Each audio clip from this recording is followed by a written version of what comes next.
নির্বাচন হবে, দায়িত্ব কে পাবে সেটা পরের কথা বললেন মির্জা ফখরুল। আগামী ৩ দিনের মধ্যে উচ্চকক্ষ নিয়ে সিদ্ধান্ত হবে, মন্তব্য আলী রিয়াজের।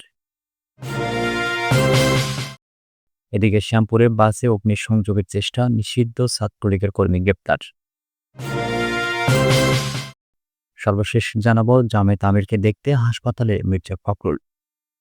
শুনছিলেন সংবাদ শিরোনাম, এবারে বিস্তারিত। নির্বাচন হবেই, দায়িত্ব কে পাবে সেটা পরের কথা বললেন মির্জা ফখরুল। বিএনপি মহাসচিব মির্জা ফখরুল ইসলাম আলমগীর বলেছেন, গতকালও বলেছি, আজকেও বলেছি, নির্বাচন হবে। নির্বাচনে কে দায়িত্ব পাবে বা না পাবে সেটা পরের কথা। রোববার রাজধানীর শেরেবাংলা নগরে এক কর্মসূচিতে যোগ দিয়ে তিনি এসব কথা বলেন। এর আগে গতকাল শনিবার জাতীয় প্রেস ক্লাবে আয়োজিত এক অনুষ্ঠানে অংশ নিয়ে বিএনপি মহাসচিব বলেছিলেন, নির্বাচন দেরিতে হয়, দেশের পরিস্থিতি ক্রমে জটিল হচ্ছে। এই অবস্থায় দায়িত্ব নিতে হবে প্রধান উপদেষ্টা অধ্যাপক মোহাম্মদ ইউনূসকে। রোববার শহীদ প্রেসিডেন্ট জিয়াউর রহমানের মাজার প্রাঙ্গণে গণ অভ্যুত্থান, জাতীয় ঐক্য ও গণতান্ত্রিক অভিযাত্রা, সবুজ পল্লবের স্মৃতি অম্লান শীর্ষক কর্মসূচির আয়োজন করে কৃষক দল ও আমরা বিএনপি পরিবার। এ সময় প্রত্যেক শহীদের নামে মাজার প্রাঙ্গণে একটি করে নিম গাছ লাগানো হয়। কর্মসূচিতে মির্জা ফখরুল বলেন, শেখ হাসিনাকে কোনোদিন ক্ষমা করা যাবে না। তিনি মানবজাতির কলঙ্ক, তার ক্ষমা নেই, বিচার হবেই।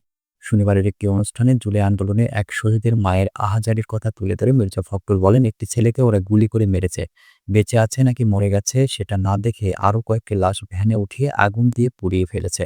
পুলিশ প্রশাসন রাষ্ট্রের নিরাপত্তার জন্য কাজ করে, তাদের বেতন আমার আপনার ট্যাক্সের টাকায় হয়। তারা পুড়িয়ে মেরে হত্যা করেছে, কি নির্মম, কি পাশবিক।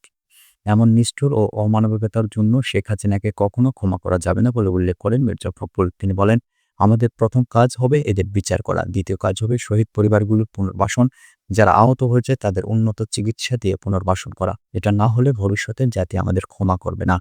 বিএনপি মহাসচিব জানান, জুলাই আন্দোলনে আহত ও শহীদদের পরিবারের জন্য তহবিল গঠন করে বিএনপি। আগামী ৩ দিনের মধ্যে উচ্চকক্ষ নিয়ে সিদ্ধান্ত হবে বললেন আলী রিয়াজ।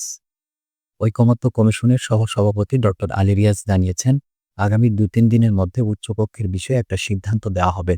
রোববার সকালে ফরেন সার্ভিস একাডেমিতে রাজনৈতিক দলের সঙ্গে বৈঠকের শুরুতে তিনি এই কথা বলেন। আলী রিয়াজ জানান, ৩১ জুলাইয়ের মধ্যে সনদ প্রস্তুত করতে কাজ করছে কমিশন। অনেকগুলো বিষয়ে একমত হচ্ছে রাজনৈতিক দলগুলো।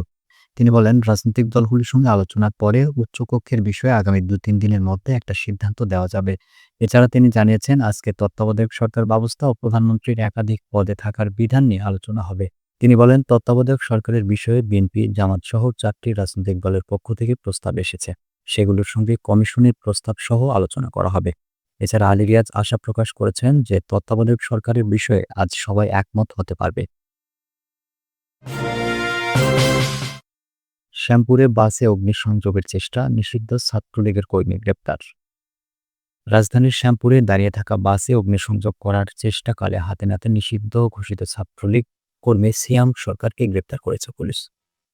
রোববার ভোর ৪টার দিকে শ্যামপুর মডেল থানার ঢাকা মাওয়া মহাসড়কে খন্দকার রোড এলাকা থেকে তাকে গ্রেপ্তার করা হয়।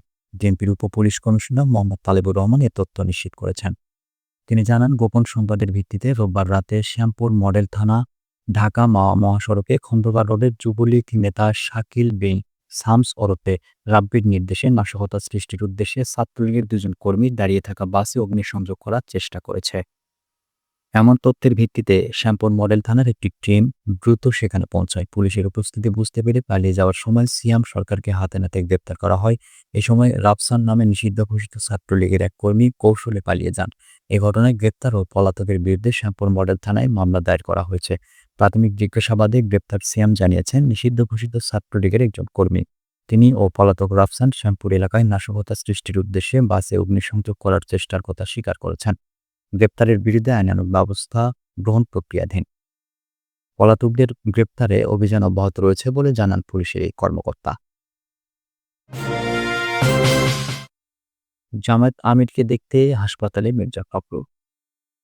রাজধানীর সোহরাওয়ার্দী উদ্যানে জাতীয় সমাবেশে বক্তৃতাকালে হঠাৎ অসুস্থ হয়ে পড়া জামায়াতে ইসলামীর আমির ডাক্তার শফিকুর রহমানকে দেখতে হাসপাতালে ছুটে গেছেন বিএনপির মহাসচিব মির্জা ফখরুল ইসলাম আলমগীর। তার সঙ্গে গেছেন বিএনপির স্থায়ী কমিটির সদস্য ডক্টর মঈন খানও।